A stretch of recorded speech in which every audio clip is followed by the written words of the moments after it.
बाप देवचा पुत्र देवचा पवित्र आत्मा या त्रैक्याच्या नावात आजच्या या रविवारच्या आणि सप्टेंबर महिन्याच्या शेवटच्या रविवारच्या उपासनेमध्ये मी प्रत्येकाचं स्वागत करत आहे। परमेश्वराची कृपा, परमेश्वराची दया, परमेश्वराची शांती आम्हा सर्वांबरोबर प्रभू येशू ख्रिस्ताचं दुसरं येणं होत नाही तोपर्यंत सदोदित राहावी हीच अंतःकरणातून प्रार्थना। या ठिकाणी प्रियानं परमेश्वराची कृपा, परमेश्वराची दया गेले 9 महिने आम्हा प्रत्येकावर झालेली आहे। त्याच्यामध्ये अनेक संकट, ऊन पावसाळे आम्ही पाहिलेले आहेत। प्रियजन आमच्यापासून दुरावलेले आहेत, काहींचा अकस्मात मृत्यू झालेला आहे। या करोनाच्या संकटात पुष्कळांच्या नोकऱ्या गेलेल्या आहेत, जॉबमध्ये खूप समस्या आहेत आणि तसंच कित्येकांचे व्यवसाय सुद्धा डबघाईला आले आहेत। तरीसुद्धा परमेश्वराची कृपा आम्हावर आहे, त्यामुळे आजचा दिवस आम्ही पाहत आहोत आणि त्याच्यामध्ये आम्ही आनंद करावा। आणि परमेश्वराचं पवित्र वचन आहे, आशेमध्ये आनंदित असा। परमेश्वरावर आशा, have faith in God and God will do wonders for you and me. त्या विश्वासात आजच्या उपासनेला आपण सुरुवात करणार आहोत। आणि मागील काही महिन्यापासून आम्ही निवास मंडपाचा अभ्यास करत आहोत आणि कदाचित हा दुसरा म्हणजे शेवटचा दुसरा संदेश असन किंवा अजून एखादा असन, कारण की खूप अगाध असं परमेश्वराचं रहस्य या निवास मंडपामध्ये दडलेलं आहे। प्रियानं ते समजण्यासाठी आम्हाला खूप आत्म्याने चालणं किंवा आत्म्याने भरणं गरजेचं आहे। आणि त्या संदर्भात आज आम्ही निवास मंडपाच्या परमपवित्र स्थानामध्ये प्रवेश करणार आहोत। मागील रविवारी आम्ही पडद्याचा अभ्यास केला, the well which was separated Holy and Holy of Holis. आणि आम्ही पाहिलं की कशा रीतीने प्रभू येशू ख्रिस्त आज आमच्यासाठी पडदा बनून मध्यस्थ बनला। स्वतःचं बलिदान त्याने त्या वधस्तंभावर दिलं, स्वतःचं शरीर फाडलं आणि त्याद्वारे आम्हाला परमेश्वरापर्यंत पोहोचण्याचा मार्ग आपल्या बलिदानाद्वारे मोकळा केला। आणि आज आम्ही ज्यावेळेस परमपवित्र स्थानात प्रवेश करत आहोत, तर परमपवित्र स्थानामध्ये 2 वस्तू होत्या। एक म्हणजे कराराचा कोश, द आर्क ऑफ कव्हनंट। त्याचप्रमाणे दुसरी गोष्ट होती ती म्हणजे मर्सी सीट किंवा आम्ही ज्याला मराठीमध्ये दयासन म्हणतो। तर आज आम्ही कराराच्या कोशाचा किंवा द आर्क ऑफ कव्हनंटचा अभ्यास करणार आहोत। आणि निर्गम याचा 25वा अध्याय वचन 10 ते 16 याच्यामध्ये त्याविषयी थोडक्यामध्ये सांगण्यात आलेला आहे। बाभळीच्या लाकडाचा एक कोश बनवावा, त्याची लांबी 2.5 हात, रुंदी 1.5 हात व उंची 1.5 हात असावी। तो आतून बाहेरून शुद्ध सोन्याने मढवावा आणि कोशावर सभोवताली सोन्याचा कंगोरा करावा। त्याच्या 4 पायांना लावण्यासाठी सोन्याच्या 4 कड्या आतून एका बाजूला 2 व दुसऱ्या बाजूला 2 अशा लावाव्यात। आणि बाभळीच्या लाकडाचे दांडे करून तेही सोन्याने मढवावेत। तो कोश उचलण्यासाठी हे दांडे त्याच्या 2 बाजूच्या कड्यात घालवावेत। हे दांडे कोशाच्या कड्यातच राहावेत, त्यातून ते काढू नये। आणि जो साक्षपट मी तुला देईन तोही त्या कोशात ठेवावा। परमेश्वर करो वाचलेले वचन आजच्या मन्नासाठी आशीर्वादाचे आणि आत्मिक लाभाचे करो। या ठिकाणी प्रियानो आम्ही परमपवित्र स्थानामध्ये द प्लेस ऑफ होली याच्यामध्ये प्रवेश करत आहोत, ज्याच्यामध्ये मुख्य याजक वर्षातून एकदाच ज्या वेळेस पश्चातापाचा यज्ञ समर्पित करण्यात यायचा, वलांडणाचा बकरा ज्यावेळेस कापला जायचा, त्यावेळेस त्याचं रक्त शिंपडण्यासाठी मुख्य याजक वर्षातून एकदाच या परमपवित्र स्थानात जायचा। द डे ऑफ योम कपूर, ज्याला यहुदी लोक योम कपूरचा सण म्हणायचा आणि त्यांच्यासाठी हा सर्वात महत्त्वाचा सण होता, ज्यावेळेस ते उपवास करायचे, स्वतःला नम्र करायचे, लीन करायचे, दीन करायचे आणि परमेश्वराकडे यायचे। तर यासाठी कारण की त्या दिवशी त्यांचे समस्त वर्षाचे पाप धुतले जायचे, पुसले जायचे किंवा ते त्या आर्क ऑफ कव्हनंटमध्ये झाकले जायचे. तर त्यासाठी यहुदी लोकांसाठी आजचा दिवस हा खूप महत्त्वाचा होता.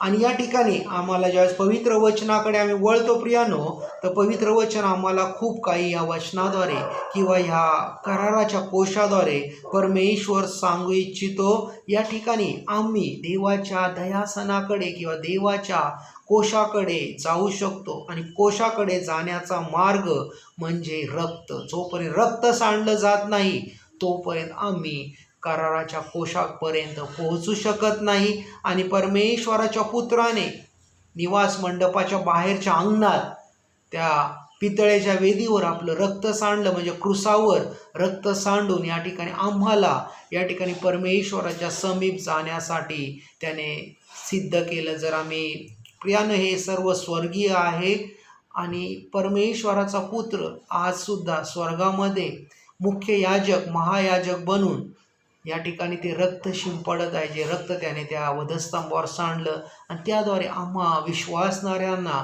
परमेश्वराच्या समीप जाण्याचा मार्ग मोकळा होत आहे. या ठिकाणी आम्ही पाहिलं पवित्र स्थानामध्ये या ठिकाणी शोब्रेड होता किंवा समक्षतेच्या भाकरी होत्या. प्रभू येशू ख्रिस्त आमच्यासाठी भाकर आहे.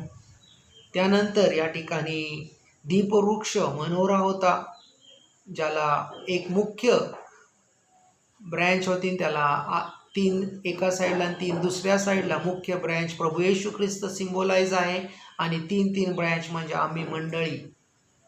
आणि ख्रिस्तामध्ये असल्यानंतर आम्ही सुद्धा तेजोमय बनतो. आणि त्यानंतर या ठिकाणी द टेबल ऑफ इन्सेन्स होता की ज्याच्यामध्ये धूप जाळला जायचा, धूपवेदी.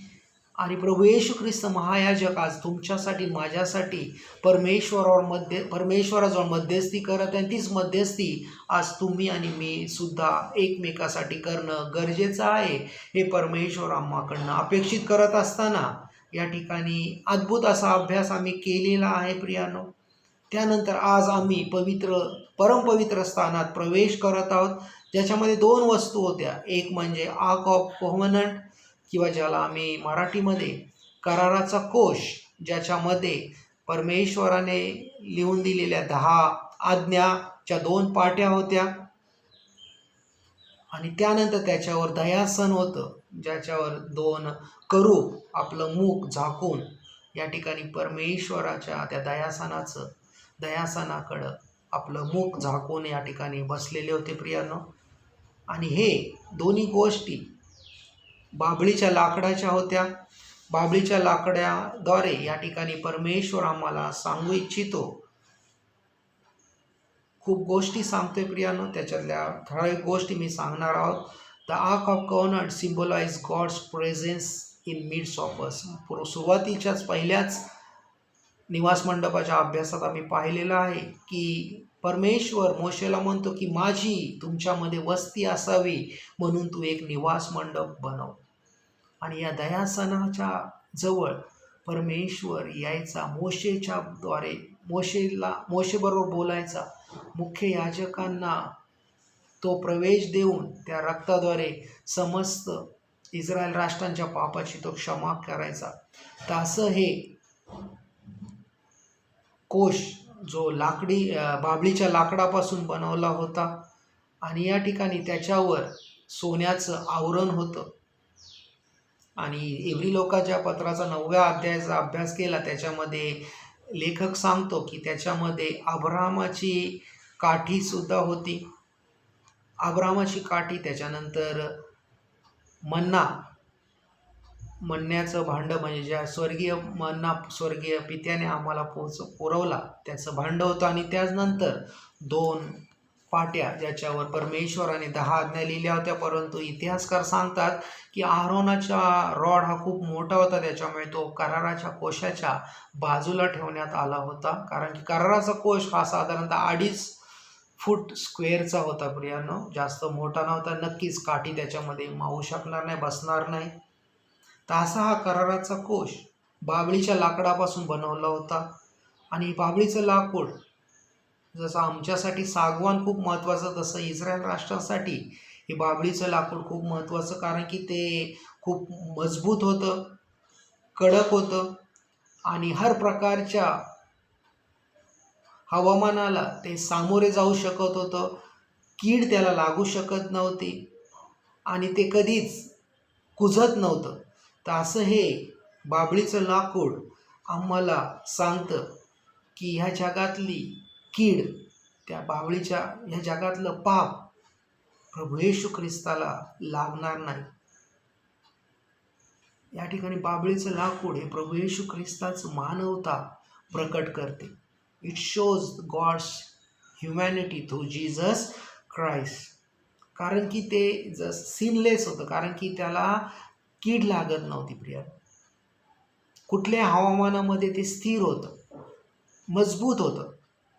तर it shows, it symbolize the sinless incorruptible humanity of Lord Jesus Christ. प्रभू येशू ख्रिस्ताची पापमय जीवन या ठिकाणी आम्हाला हे बाभळीचं लाकूड प्रकट करतं. आणि या ठिकाणी जरी या करप्ट पापमय जगामध्ये प्रभू येशू ख्रिस्त अवतरला तरी पापाने त्याला स्पर्श केला नाही. In the midst of an evil world fill with the corrupt elements of sin Jesus stood incorruptible. या ठिकाणी प्रभू येशू ख्रिस्त पापमय या जगामध्ये राहिला. जरी संपूर्ण जग पापाने डुबलं होतं तरी ख्रिस्त या जगात होता. जसं बाभळीचं लाकूड कडक मजबूत, त्याला कुठल्याही किडीचा प्रादुर्भाव होणार नव्हता, जसा प्रभू येशू ख्रिस्त पापापासून अलिप्त राहिला. त्याचप्रमाणे प्रभू येशू ख्रिस्त आमच्यासाठी ब्रँच म्हणून किंवा फांदी म्हणून सुद्धा संबोधला जाऊ शकतो. प्रियानो, जर आम्ही इर्मयाचं पुस्तक याचा 23वा अध्याय याचा जर अभ्यास केला तर 23व्या अध्यायामध्ये असं लिहिलेलं आहे. इर्मयाचा 23वा अध्याय वचन 5 आणि 6 मग सांगते, परमेश्वर म्हणतो, पहा, मी दाविदाकरता एक नीतिमान अंकुर उगवीन. तो राजा होऊन राज्य करील. तो सुज्ञतेने वागेल. देशात न्यायनीतीचा अवलंब करील. असे दिवस येत आहे. त्याच्या दिवसात यहुदा सुरक्षित होईल. इस्रायल निर्भय होसेल व जे नाव त्याला देतील ते हे परमेश्वर आमची नीतिमत्ता. जी God is our righteousness. God is our righteousness. या ठिकाणी यहुदा, परमेश्वर स्वतः म्हणतो की यहुदा सुरक्षित राहील. एक दाविदाचा अंकुर म्हणजे ब्रँच किंवा फांदी उगवेल आणि त्याच्या काळात सर्व काही सुरक्षित असेल. तर असा प्रभू येशू ख्रिस्त आम्हाला समजून सांगतो की मी तुमच्यासाठी एक मानव म्हणून या जगात आलो, परंतु तो मानव पाप विरहित मानव होता. जसं बाभळीचं लाकडाला काहीच होत नाही तसं प्रभू येशू ख्रिस्ताला पापाचा स्पर्श झाला नाही. त्याच्यानंतर ह्या बाभळीच्या लाकडावर या ठिकाणी सोन्याचं आवरण टाकण्यात यायचं. आणि सोनं प्रियानं नवीन करारात, जुन्या करारात, पवित्र शास्त्रामध्ये खास करून हे दैवत्व प्रकट करतं. It shows the deity of God. आणि त्याद्वारे डिव्हाइन नेचर, परमेश्वराचं डिव्हाइन नेचर सोनं आम्हाला प्रकट करतं की ज्याच्यामध्ये शुद्धता आहे, अशुद्धतेचा अंश नाही. Two materials into the ark. या कराराच्या कोशावर हे दोन मटेरियल, बाभळीचं लाकूड आणि सोनं एकत्र आलं, जे आम्हाला प्रभू येशू ख्रिस्ताचे दोन रूप प्रकट करतात. तो मनुष्य पण होता, त्याचबरोबर तो देवसुद्धा होता. तर असा हा देव या ठिकाणी ज्या कराराच्या कोशामध्ये होता प्रभू येशू ख्रिस्त, त्याला 4 हे होते प्रियानो, आकडे होते की ज्याच्यामध्ये लाकूडाचं, बाभळीचं लाकडाचा एक दांडा बनवायचा आणि त्याद्वारे हे 4 कोण्यामधून 4 लाकडाच्या जे होते त्याच्यामध्ये तो सुरक्षित ठेवण्यात यायचा. तर असे हे 4 रिंग्स आम्हाला सिम्बोलाइज करतात की क्रिएशन ऑफ गॉड. 4 हा शब्द creation of the world symbolise करतं. 4 दिशा, त्याचप्रमाणे 4 शुभवर्तमान. परमेश्वराची इच्छा आहे की जे समस्त विश्वामध्ये पोहोचलं जावं. जर प्रकट आम्ही प्रेषितांचे कृत्य याचा 1 अध्याय आणि 8वं वचन वाचलं, त्याच्यामध्ये परमेश्वर सांगतो की या ठिकाणी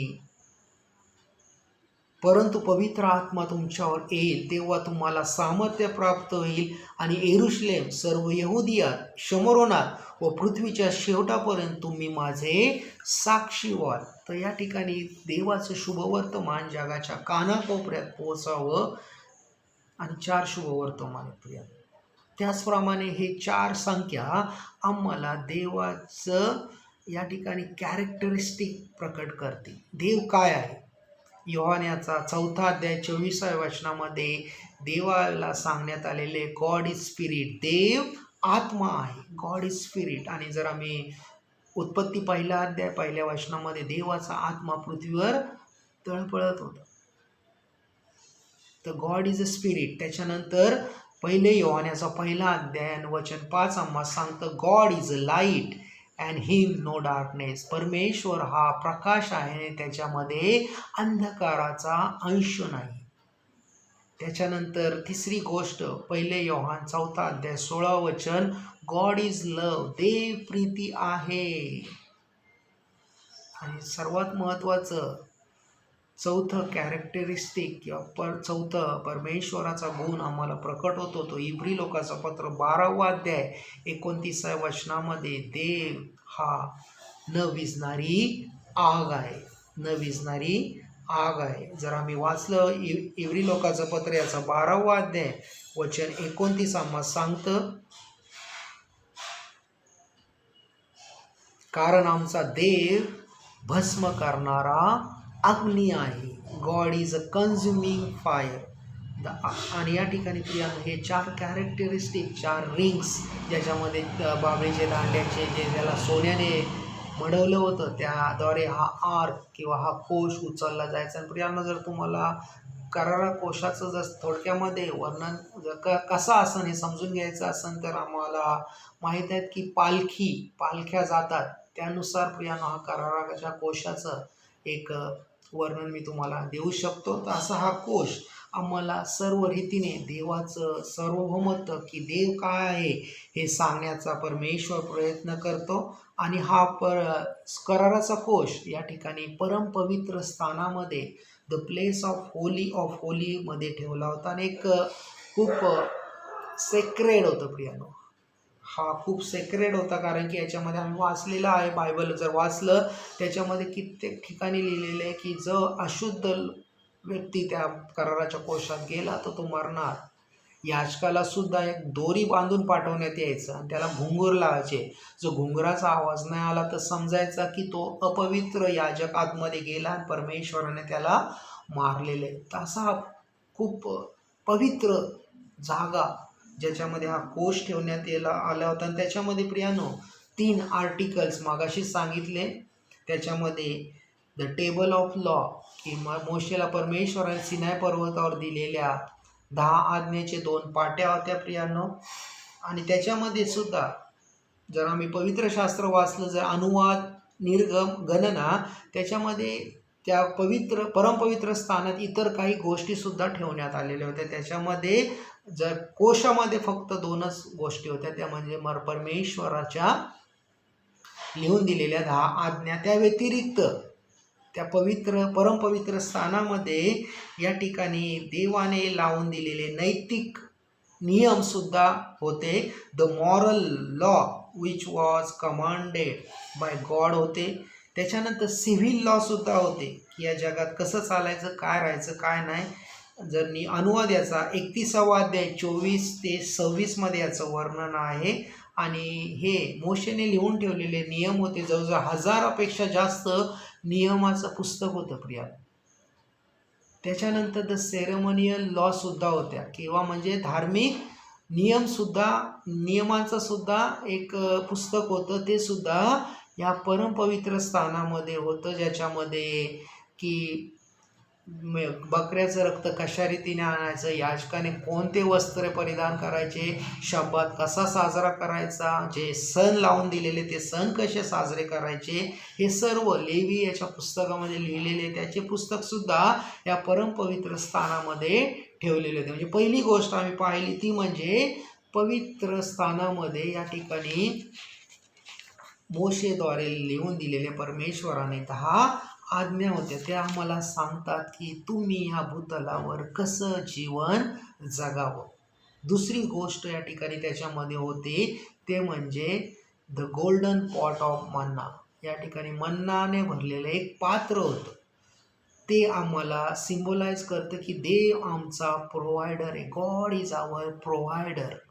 कुठलाही समय असू दे, करोना असू द्या, दुष्काळ असू द्या, युद्ध असू द्या, जर मी देवाच्या समीप आहे, देव माझा पुरवठा करणारा देव आहे. 40 वर्ष परमेश्वराने इस्रायल राष्ट्रांना या ठिकाणी अन्न पुरवलं. 40 वर्ष ते भुकेले तहानेले नाही राहिले, कारण की God was providing them heavenly Manna. आणि आज आम्हासाठी सुद्धा परमेश्वर या जगात जे आम्हाला हवं ते पुरवतो. परंतु प्रियानो, आम्हाला त्याची अपेक्षा नाही, तर आमची अपेक्षा हीच आहे की जो स्वर्गीय मन्ना म्हणजे प्रभू येशू ख्रिस्त या भूतलावर आला त्याला मी रोज खावं. Spiritual manna, type of Christ, blood of bread of our life. आमचं भाकर काय तर प्रभू येशू ख्रिस्त आहे प्रियानो. So don't worry about physical food. पोटाची काळजी करू नका, परमेश्वर पुरवठा करणारा देव आहे. जर 40 वर्ष त्याने इस्रायल राष्ट्राला त्या अरण्यामध्ये सर्व गोष्टी पुरवल्या, तर तुम्हाला मला तो या भूतलावर का नाही पुरवणार? So rely on Christ. येशू ख्रिस्तावर विलाय राहा आणि बघा परमेश्वर कसा तुमच्यासाठी अद्भुत काम कर. या ठिकाणी bread from heaven gives us eternal life. प्रियानो, फक्त स्वर्गीय मानना काय ते देतं मला माहिती आहे? तर सार्वकालिक जीवन देतं. सार्वकालिक जीवन जे प्रभू येशू ख्रिस्तामध्ये, म्हणून ते सार्वकालिक जीवन मिळवण्याचा यत्न करण्यासाठी स्वर्गीय मानना म्हणजे प्रभू येशू ख्रिस्ताला शोधा आणि त्याला खा प्रियानो. खा म्हणजे प्रियानो तो तुम्हाला तुमच्या निवांत समयामध्ये पवित्र शास्त्र ज्यास तुम्ही वाचसान, when you communicate with God through prayer, त्यावेळेस तो येशू ख्रिस्त तुम्हाला दिसणार आहे. नंतरच तुमच्याद्वारे काम होणार आहे. तर प्रियानो, आमचं सार्वकालिक जीवन जर प्राप्त करण्याचा जर एकमेव मार्ग म्हणजे प्रभू येशू ख्रिस्त आहे. जो कोणी माझ्यावर विश्वास ठेवतो तो मेला असला तरी जगेल. तर हा प्रभू येशू ख्रिस्त प्राप्त करण्यासाठी प्रथम त्या अंगणातल्या होमवेदीच्या रक्ताद्वारे स्वतःला शुद्ध करा, म्हणजे ख्रिस्ताद्वारे शुद्ध करा. आणि गंगाळाजवळ येऊन रोज ते वचन खा, म्हणजे स्वतःला स्वच्छ करा. आणि then you enter in the holy place. आणि होली प्लेसमध्ये या ठिकाणी जो प्रकाश आहे दीप वृक्षाचा, त्याचप्रमाणे मेजरच्या भाकरी आहेत, जो प्रभू येशू ख्रिस्त आहे, त्याचप्रमाणे धूपवेदी, द अल्टर ऑफ इन्सेन्स, ज्यामध्ये प्रार्थना, मुख्य याजक आमच्यासाठी प्रार्थना करतोय आणि त्याच प्रार्थना आज आम्ही एकमेकासाठी करतोय. त्याद्वारे आम्ही या ठिकाणी परमपवित्र स्थानात जो पडदा होता तो दुभंगला गेलेला आहे. ख्रिस्ताचं बलिदान व्यर्थ गेलं नाही. ख्रिस्ताच्या त्या वधस्तंभावरील बलिदानाद्वारे तो पडदा फाटलेला आहे आणि आज मी परमपवित्र स्थानात प्रवेश करत आहे. त्या परमपवित्र स्थानात या ठिकाणी ही गोष्ट दिसत आहे. मला या जगात कसं चालायचं ते सांगण्यासाठी नियमावली आहे. त्याचप्रमाणे माझी आत्मिक भूक ख्रिस्ताद्वारे पूर्ण होत आहे, त्याच्यासाठी तो मन्ना आहे. त्याच्यानंतर तिसरी गोष्ट या ठिकाणी त्या परमपवित्र स्थानामध्ये आहे ती म्हणजे अहरोनाची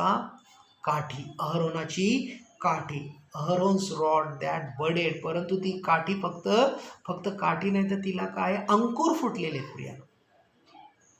याच्यामध्ये दोन गोष्टी आहे प्रियानो. अहरोनाची काठी का ठेवलेली आहे तर देव सांगतो की मी निवडलेलं आहे. अहरोनाला तुम्ही निवडलेलं नाही, तर I have chosen him to सर्व.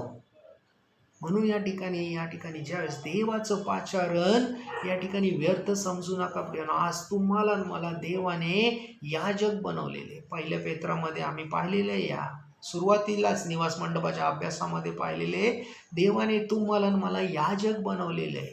याजकाचं म्हणजे याजक बनवलं असताना प्रियानो आपलं जीवन व्यर्थ करू नका. Don't spoil your life.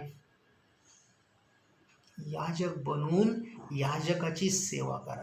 म्हणजे याजकाला साठी लावून दिलेली सेवा करा. या ठिकाणी परमेश्वर त्याद्वारे त्याची ऑथॉरिटी दाखवतो. कारण की जर आम्ही याच्यामध्ये डिटेल जात पण नाही, परंतु निर्गममध्ये गणनामध्ये या संदर्भात लिहिलेले ज्यावेळेस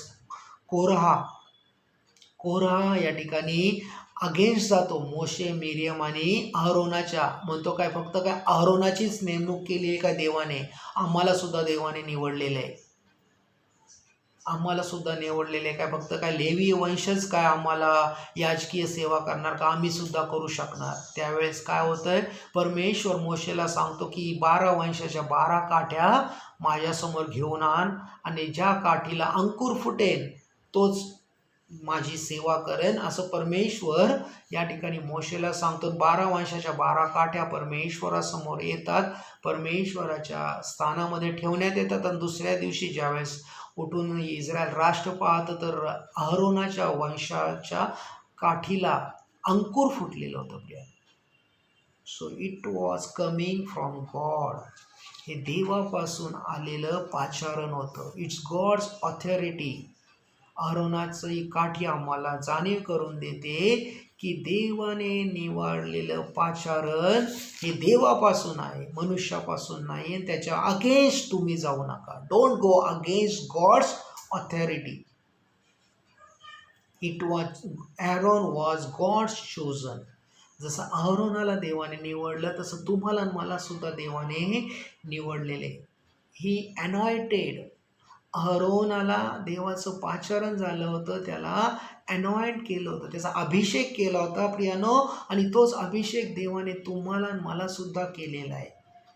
आणि त्याला एक मुख्य याजक म्हणून परमेश्वराने सेवेसाठी नेमलं. तेच मुख्य याजकाचं पद आज तुम्हाला मला देवाने या भूतलावर दिलेलं आहे, यासाठी की तुम्ही आज जगासाठी मध्यस्थी करा. तुम्ही आज जगासाठी मध्यस्थी करा. आणि दुसरी गोष्ट अहरोनाच्या काठीद्वारे आम्हाला परमेश्वर सांगू इच्छितो, in Aaron's rod life came out of death. कारण की ती काठी मृत काठी होती प्रियानो. ज्या 12 काठ्या होत्या त्या मृत काठ्या होत्या, परंतु अहरोनाच्या काठीला अंकुर फुटलेला आहे. इट शोज दॅट ज्यावेळेस प्रभू येशू ख्रिस्त त्या वधस्तंभावर मरण पावला, तिसऱ्या दिवशी पुनरुत्थित झाला, त्यावेळेस प्रभू येशू ख्रिस्तामध्ये मला जीवन लाभलेले. I got life in Jesus Christ. मी मृत झालेलो आहे आणि ख्रिस्तामध्ये मला नवीन जीवन मिळालेले. I got new life in Jesus Christ. I have abundant life. या ठिकाणी in Aaron's rod life came out of death in the resurrection of Christ our great high priest give us life. प्रभू येशू ख्रिस्तामध्ये मला नवं जीवन मिळालेले. कारण की तो काय करत आहे, हा मुख्य याजक आज स्वर्गामध्ये तुमच्या आणि माझ्या जीवनासाठी, तुमच्या आणि माझ्या सार्वकालिक जीवनासाठी मध्यस्थी करत आहे. He is meditating. He is a meditator between you and God. देवासाठी आज मध्यस्थी करणारा मुख्य याजकाद्वारे मला नवजीवन आहे. I have new life in Christ. त्याच्यामुळे संत पॉल म्हणतो, मी मेलोय, आता ख्रिस्तामध्ये मी नवीन उत्पत्ती आहे. आज ख्रिस्तामध्ये प्रियानो मी सुद्धा नवीन उत्पत्ती येतं. हे जीवन, हे शरीर आज आम्ही ख्रिस्ताला समर्पित करूया. आणि कराराच्या कोशाच्या माध्यमातून देव जो माझ्याशी बोलत आहे ते समजण्याचं बुद्धी, ज्ञान, आकलन परमेश्वर आम्हाला देव. हीच परमेश्वराचरणी प्रार्थना करतो. आपण प्रार्थना करूया. स्वर्गीय प्रेमळ पित्या, पुत्र आणि पवित्र आत्म्या, तुझ्या कृपेमध्ये, दयेमध्ये, तुझ्या दयासनाजवळ येऊन तुझ्या कराराच्या कोशाचा आज आम्ही अभ्यास केलेला आहे. आणि कराराचा कोश आमच्यासाठी का महत्त्वाचा आहे हे समजण्याचं बुद्धी, ज्ञान, आकलन या मर्त्य मानवाला दे. या जगाचं न होता जगापासून अलिप्त होऊन परमेश्वर आज आम्ही रोज स्वर्गीय मानना म्हणजे प्रभू येशू ख्रिस्ताला ग्रहण करावं, यासाठी आमच्या आत्म्याचा, जीवाचा, शरीराचा तू ताबा घे. हे तारणाऱ्या हे सुंदरशा वचनाद्वारे तू आज आम्हाला आशीर्वादित करत असताना जे दान परमेश्वर तुझ्या प्रियजनाने तुझ्या भांडारात समर्पित केले, त्याचा सुद्धा तू स्वीकार कर आणि या दानाचा उपयोग तुझ्या गौरवी राज्याच्या वाढीसाठी वेगवेगळ्या माध्यमातून करून घे. पुन्हा एकदा परमेश्वरा, मंडळीला गेल्या आठवडाभर तू उत्तम रीतीने सांभाळ. येणारा आठवडा सुद्धा मंडळीतल्या प्रत्येकासाठी, कुटुंबियांसाठी आशीर्वादाचा, आत्मिक लाभाचा जावा. प्रत्येकाच्या इच्छा आकांक्षा पूर्ण करणारा ठरावा. प्रत्येकाचे दुःख वेदना दूर करणारा ठरावं. हीच अंतकरणातून प्रार्थना करतो. परमेश्वर, असतो आम्ही तुझ्या समक्षतेत सर्व विनंत्या स्वर्गीय पित्याचा जो पुत्र जो आज आमच्यासाठी मध्यस्थी करत आहे त्याच्या चरणी समर्पित करतो. दैनिक रूपेने आमच्या विनंत्या स्वर्गापर्यंत पोहोचाव्या हीच प्रार्थना प्रभू येशू ख्रिस्त आमचा उद्धारक याच्या पवित्र आणि गोड नावात करतो म्हणून तू ऐक. आमेन. हे आमच्या स्वर्गीय पित्या, तुझे नाव पवित्र मानले जाव. तुझे राज्य जसे स्वर्गात तसे पृथ्वीवरी. तुझ्या इच्छेप्रमाणे हो. आमची रोजची भाकर आज आम्हास दे. जसे आम्ही आमच्या ऋणासून सोडले तसेच तो आमच्या ऋणे आम्हास सोड. आणि आम्हास परीक्षेत आणू नकोस, तर आम्हास वाटपण सोडीव. कारण की राज्य, सामर्थ्य आणि गौरव ही सर्व काळ तुझीच आहे. आमेन. आता परमउंचावर वसणाऱ्या परमेश्वराची प्रीती, ज्याने आपला एकुलता एक पुत्र या भूतलावर पाठवला, त्या प्रभू येशू ख्रिस्ताची शांती, त्याचं नवजीवन, त्याचं आरोग्य, त्याची कृपा आणि पवित्र आत्म्याची सुंदरशी सहभागिता समस्त विश्वासणाऱ्याबरोबर आणि विशेष करून समस्त जगाबरोबर आमचा प्रभू येशू ख्रिस्त येईपर्यंत सदा सर्व काळ राहो. आमेन. आमेन. आमेन.